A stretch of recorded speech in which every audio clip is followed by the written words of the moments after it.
"Help me," the mermaid whispered in tears, her hand stretched forward. Ela gasped. She trembled in fear, carrying her water pot with a tight grip. The moonlight barely touched the earth as Ela stepped out into the cold morning in tears, carrying her water pot. It was still dark, but her aunt's angry voice cut through the quiet night like a knife. "Ela, get up. You need to fetch water from the river." Ela shivered from the sharpness of her aunt's command. She had barely slept the night before, but that didn't matter to Aunt Mina. I had no choice but to get up and do what was asked of her. No one else in the house ever did the chores. It was always Layla. She wrapped a shawl around her shoulders and stepped into the chill of the night. Her feet touched the dewy grass, the cold biting through her thin sandals. The path to the river was dark and narrow, the trees looming like giants. Layla's heart pounded in her chest. She couldn't remember the last time she had felt safe. Ever since her parents died in a farming accident years ago, she had been forced to live with her aunt, who treated her more like a servant than family. The worst part was that Aunt Amina's children, Ali and Zainab, never had to lift a finger.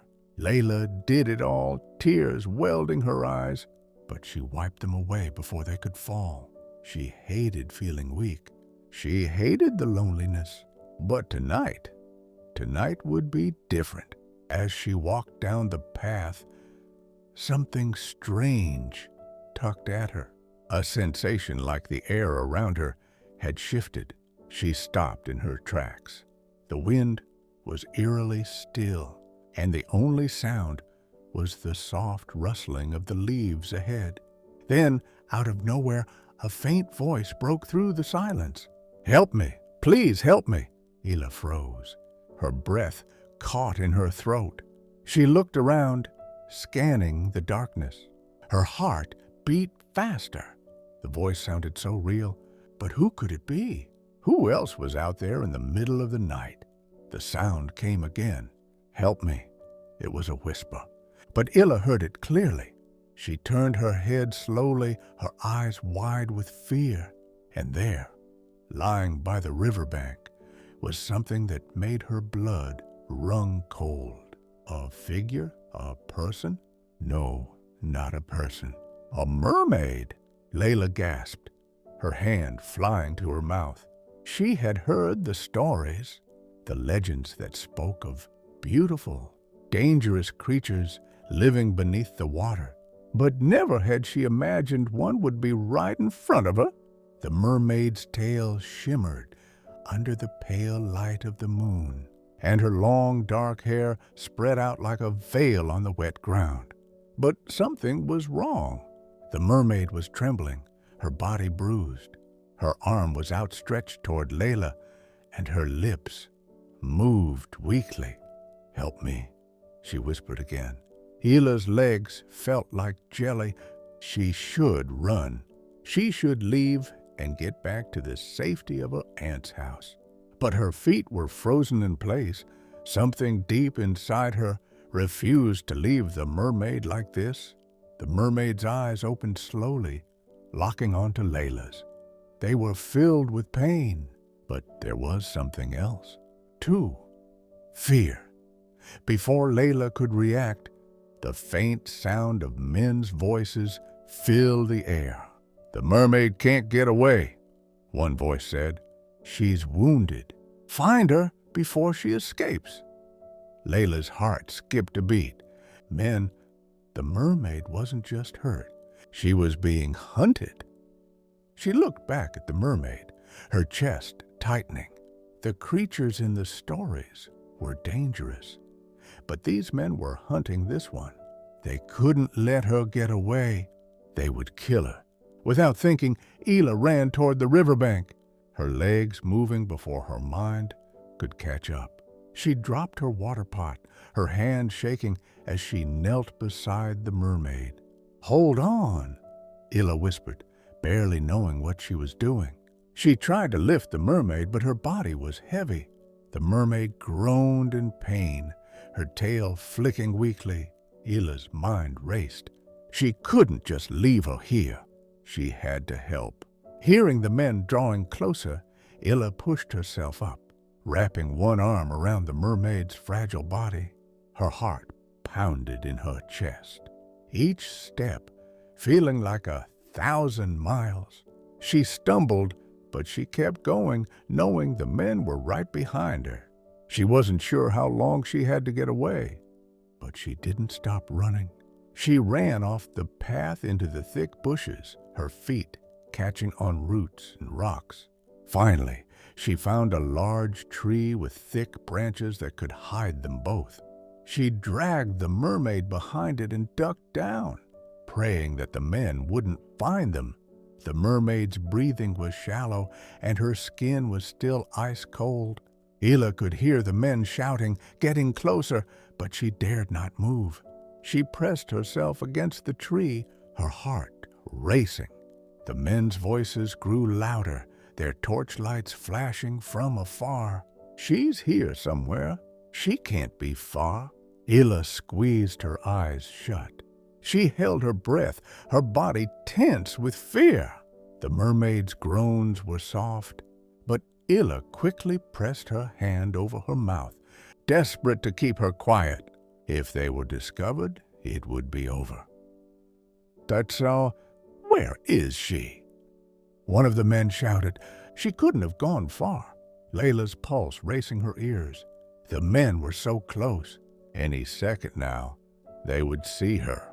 But then, just as quickly as the men had arrived, they began to move away. Their voices faded, and Layla let out a soft, shaky breath. She looked at the mermaid, whose eyes were closed now, her body still trembling. Layla leaned against the tree, exhausted. "Are you okay?" she whispered. The mermaid's eyes fluttered open. She nodded weakly, but there was a sadness in her eyes. I don't know how to thank you." Illa's heart clenched. She didn't know what to do.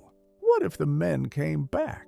What if they weren't done searching, but the mermaid didn't belong to the men?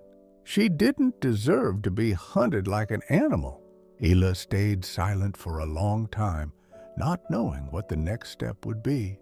Illa and the mermaid were breathing quietly, hiding behind the tree. The men were still out there searching for the mermaid. Their voices echoed through, but Illa stayed as still as she could, praying that they wouldn't find her. Suddenly, a loud voice boomed from behind them. "She should be around here. I can feel it." Illa's heart leaped into her throat. She had not expected this. She quickly placed her hand over the mermaid's mouth to stop her from making a sound. Her heart was racing faster than it ever had before. She could hear the men coming closer, their footsteps crunching on the dry leaves. The air around them seemed thick with danger. The mermaid's body was trembling in Illa's arms, her eyes wide with fear. Illa could feel the cold sweat on her forehead as she looked around, desperately searching for a way out. The men were searching the bushes nearby, their voices loud and urgent. She must be close. Keep looking. Layla didn't dare move. If they came any closer, they would see them. The mermaid's groan was barely audible as she shifted in Illa's arms.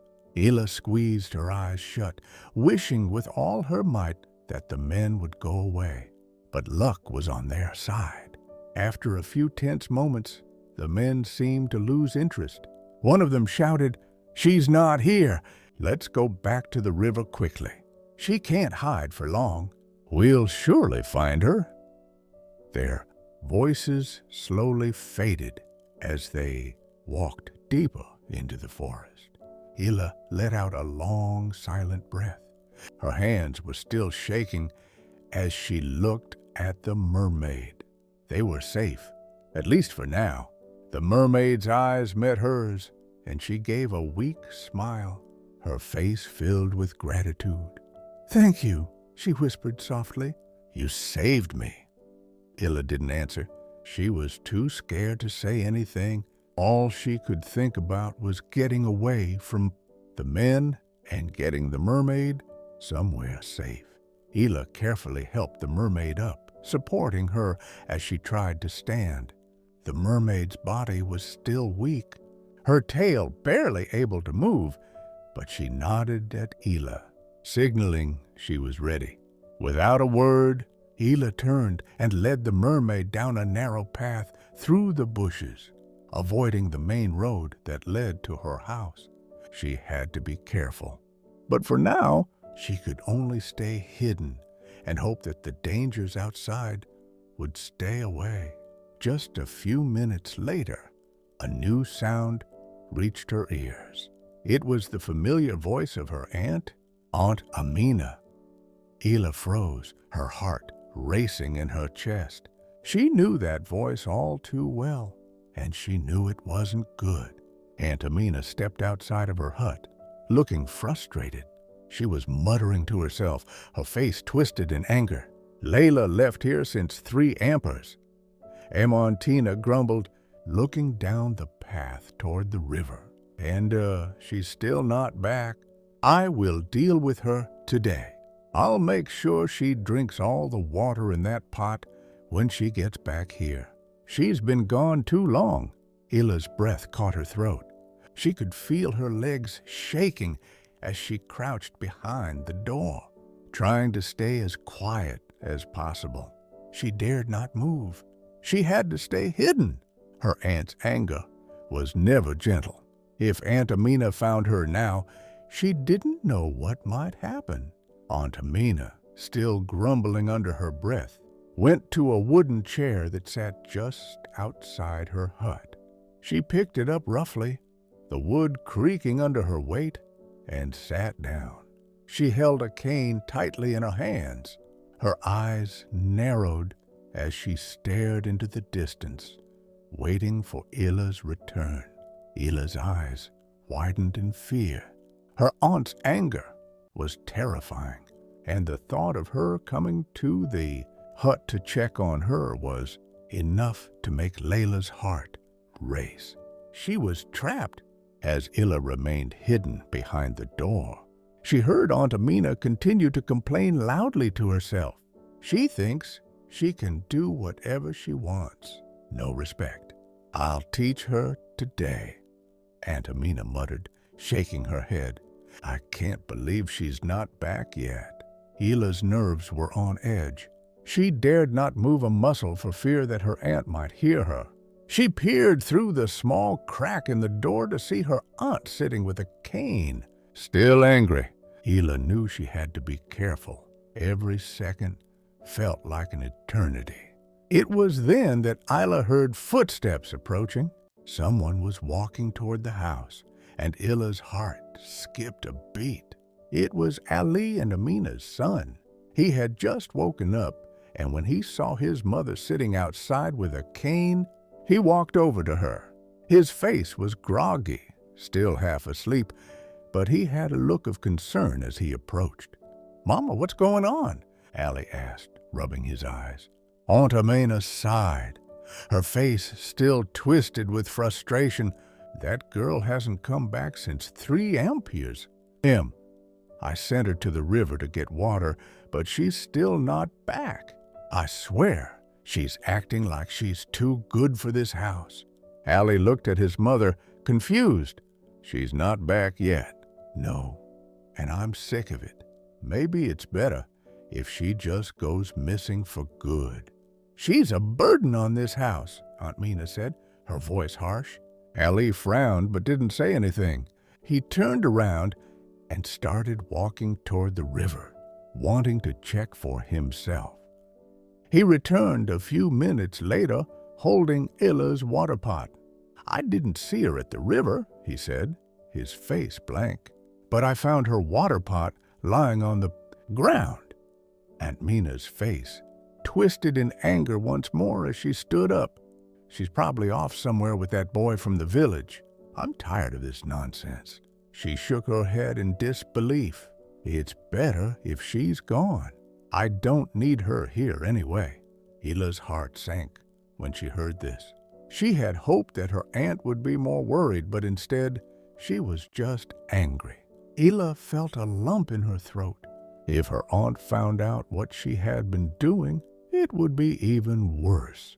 Hila's body shook as she continued to watch them through the crack in the door. She could see her aunt's eyes narrowing, her face filled with frustration and bitterness. She had no idea how to get out of this, but just as she was starting to wonder what she should do next, Aunt Mina and Allie went back into the house. Hila's heart was still pounding in her chest, and her hands trembled with fear. She couldn't wait any longer. She had to get out of the hut before they came back. Taking a deep breath, Layla quietly slipped out of the hut and into the bushes. She stayed low, moving slowly so she wouldn't be heard.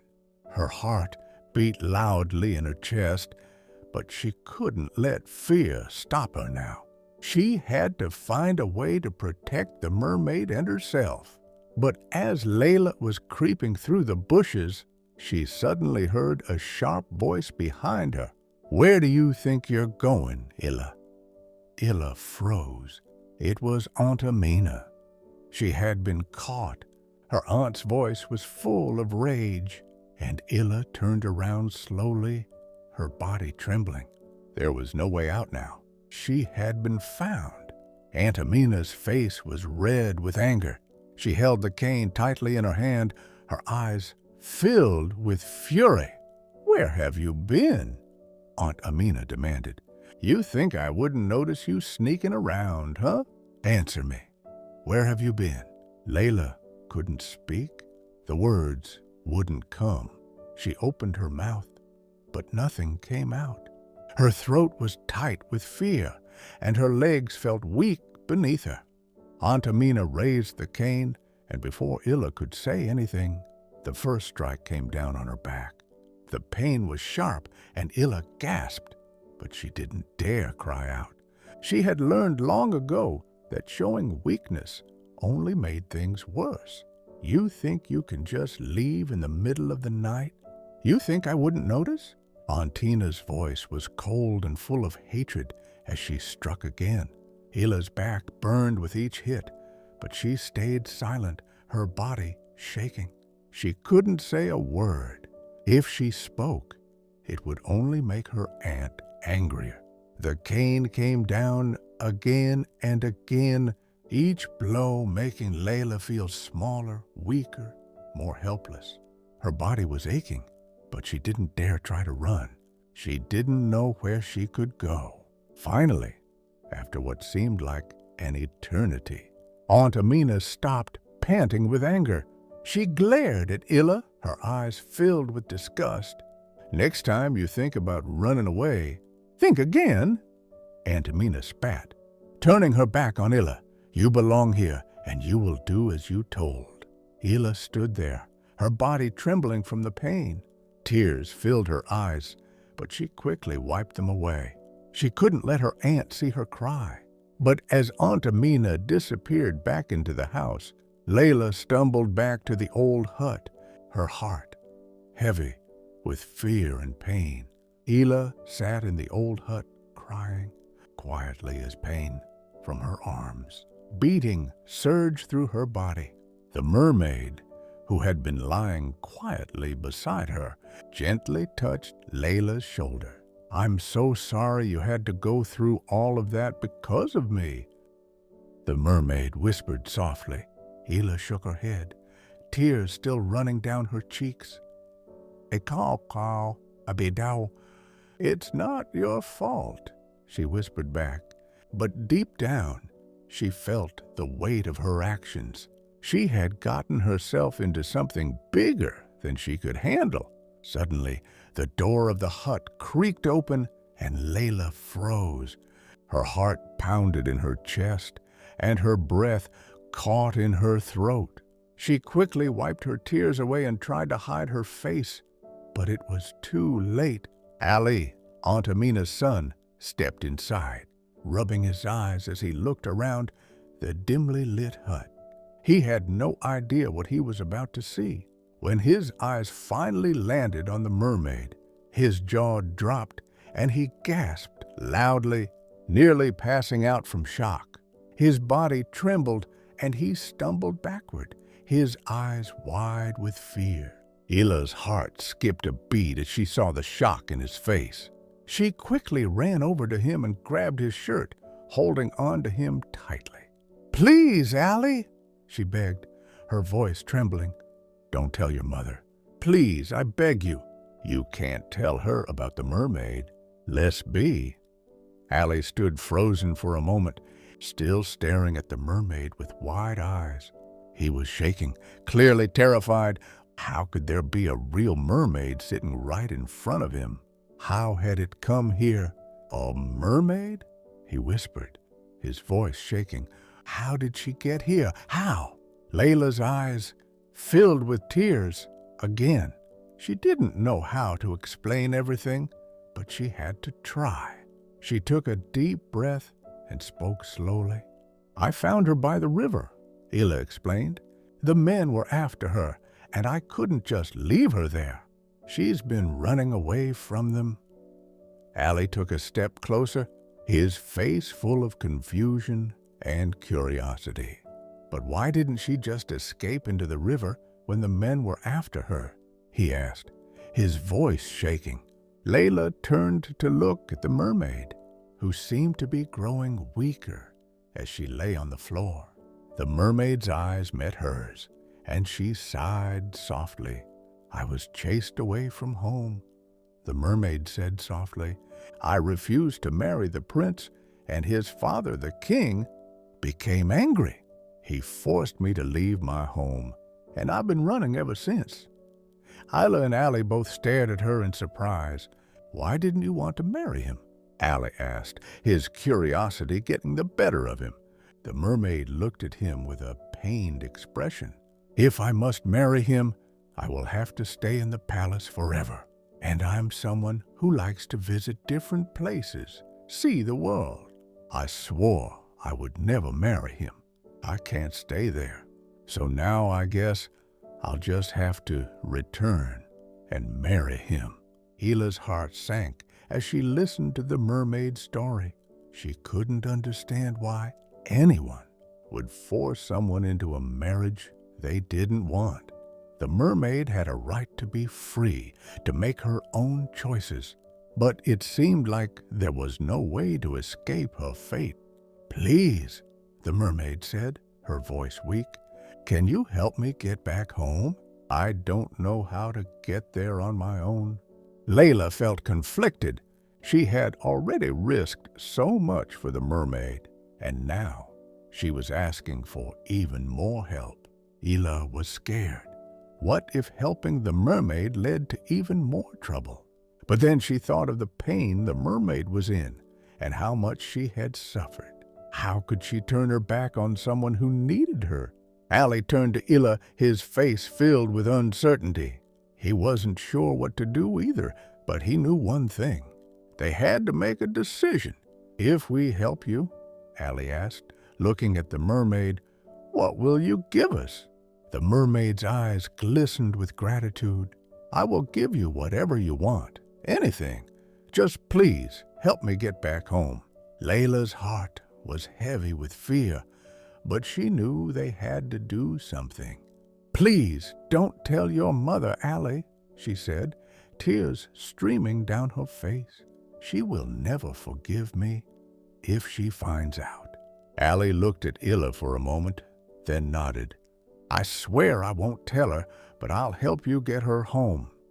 That night, as the moon hung high in the sky, Ali and Ila carried the mermaid out of the old hut. They moved quietly, trying not to wake anyone. It was a dangerous task, but they were determined to help the mermaid. They crept down the narrow path to the river, careful to avoid any noise. The water was calm, shimmering in the moonlight. Hilla's heart beat faster as they approached the water. She knew they had to be quick. They gently lowered the mermaid into the river. The mermaid looked up at them, her eyes full of gratitude. "Thank you," she whispered, her voice full of emotion. "I'll never forget what you've done for me." Arlene nodded, but his face was filled with confusion. "What about our promises?" he asked. "What will you give us?" The mermaid smiled softly, her tail splashing in the water. But before she could say anything else, she began to swim away, her form disappearing into the night. Hila and Allie stood there, staring after her. They were both shocked. She had left without fulfilling her promise. Allie's anger flared. He clenched his fists and turned to Hila. "I'm going home to tell my mother." "Everything," he said angrily. Hila panicked, running after him in the dark. "No, please don't. I'm begging you." But it was too late. As they reached the hut, Allie entered his mother's house and suddenly screamed. Hila was terrified. She didn't know why Allie had screamed, but she knew she had to hide. She ran to the old hut and quickly closed the door behind her. Her heart was pounding in her chest. When she turned around, she noticed a small wooden box sitting in the corner of the room. She walked over to it slowly, her heart beating faster. She opened the box, trembling with fear.